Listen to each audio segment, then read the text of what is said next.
السلام عليكم ورحمة الله. بسم الله، الحمد لله وحده، والصلاة والسلام على من لا نبي بعده، وأشهد أن لا إله إلا الله وحده لا شريك له، أشهد أن محمدا عبده ورسوله.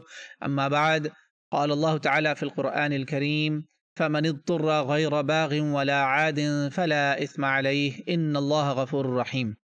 Brothers and sisters, there are some rumors out there. There are some people that are saying that COVID-19 vaccine, the coronavirus vaccine that has just came out, has some haram substance. Some are even saying it has probably gelatin that has came out pork or some fats taken from pork. Subhanallah. The question is now, is it still halal? The vaccine, is it still halal or haram? The answer I have given to you is actually already that the ayah of the Quran that you've heard. I've recited the ending of Surah Al-Ma'idah. Ending of Surah Al-Ma'idah, not the Surah Ma'idah, Surah Al-Ma'idah, ayah number 3. The ending of ayah number 3 I have recited before you.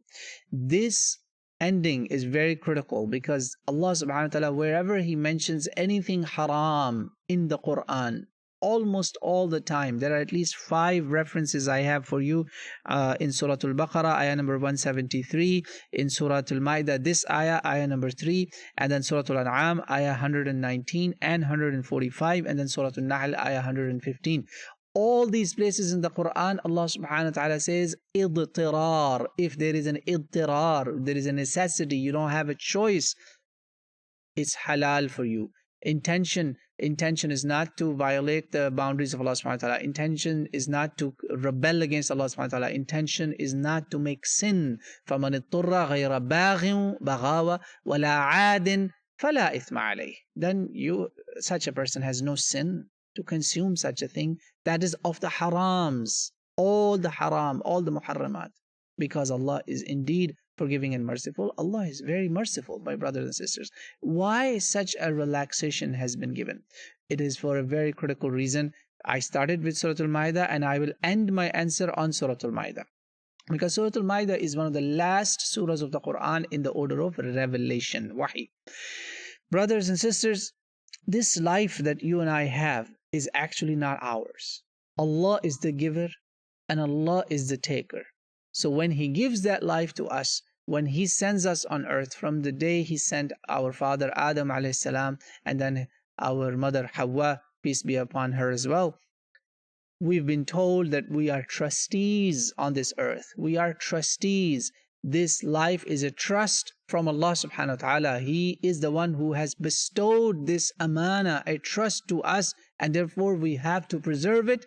And the preservation actually takes a precedence above all laws of haram and halal, above all do's and don'ts. And it is so important, the precedence is so high, that Allah subhanahu wa ta'ala says, the one who preserves it, it is as if he has preserved the entire humanity. Yes, ayah 32 of the same surah, surah number 5, Surah Al-Ma'idah, ayah 32. I started with ayah 3 of Surah Ma'idah, chapter 5. Again, we get back to Surah Al-Ma'idah, chapter 5. One of the last revelations, surah-wise, Allah says, preserving this life is added one life. If you save one life, it is as if you have preserved the entire humanity. Allahu Akbar.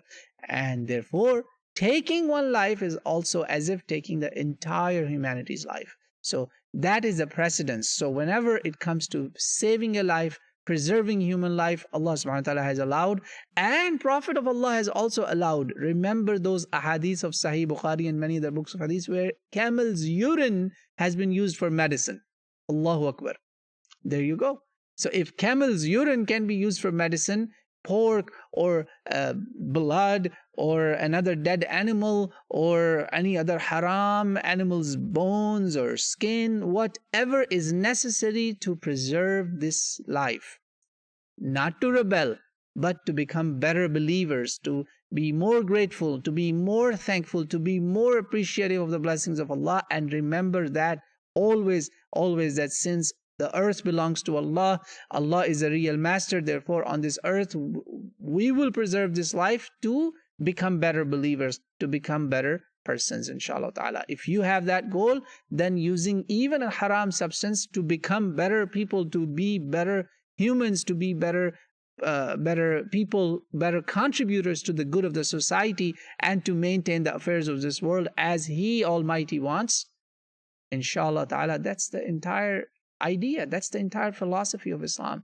If you have that kind of belief, perfectly halal for you. The others who are not believers, whether they thank Allah or they don't appreciate Allah, they don't believe in Allah, that's beside the point. But at least the believers must understand.